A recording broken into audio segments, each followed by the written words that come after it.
Good morning, good morning. So the playlist is to Svadhistana, and you can see that on the website. There's a link directly there. You can also see it on Spotify, however you get your music. If you don't use Spotify, that's fantastic. Then just look at the list and you can rebuild it in any player that you choose. We don't start at the first track, but the first track was just for you to play as you were setting up What a Wonderful World from John Baptiste. Such a phenomenal rendition. So grateful for that. And so often I have something on setting the stage as I am changing clothes, putting myself together, finding my way out of the mundane morning into this time together with you. And so that can be an option if you like. If you're using the oils, put it in the palm of your hand and then rub your hands. Good morning, Michelle. And put one palm flat on your belly. One palm, fingertips pointing down. Even if you don't have the oils, rub your palms together. Rest one hand on your low belly below your belly button. One hand at the back, fingers pointing down. So there's this wide, bony plate across the back of your pelvis where the spine gathers into the pelvis, ends in the tailbone, right down between the buttocks. And that's the sacrum. And so this is known as sacral energy because it resides in front of that bone into the pelvis. So right now, this space between your hands, it supports you. It's not there to upset us in any way. It is there for guidance, and it is there for opportunity.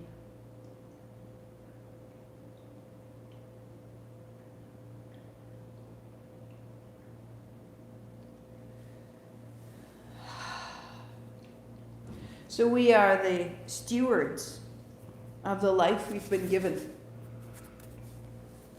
We are the keepers.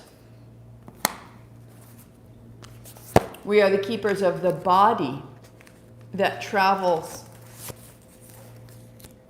through this with us.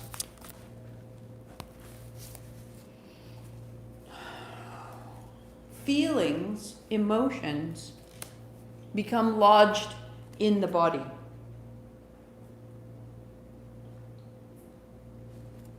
And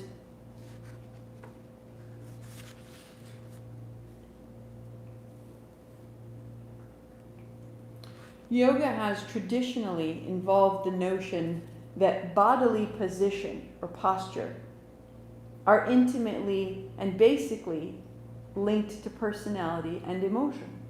Hatha yoga is the branch of yoga which includes a series of postures that stretch, strengthen each of the muscles and tendons that may have become shortened or contracted due to mental tensions and faulty posture. Simultaneously, muscle groups which have become weak from disuse are gradually strengthened, right?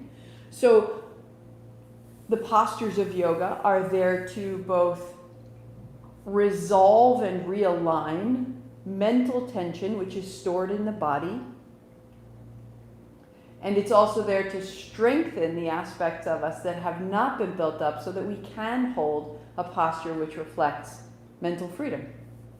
During the development of bad postural habits, like the curvature of the spine, normal balance and equilibrium are lost. Certain muscles must become increasingly tense to hold the body in the out of balance or off-center posture. Other muscles, which would normally operate in opposition to keep the body balanced, are used less and become weak. Eventually, the person is unable to correct their posture even when the distortions are pointed out. The muscles necessary for maintaining proper posture are too weak. Attempts to straighten up can be sustained only for a few seconds before the damage that leaves those muscles is stiff and sensitive.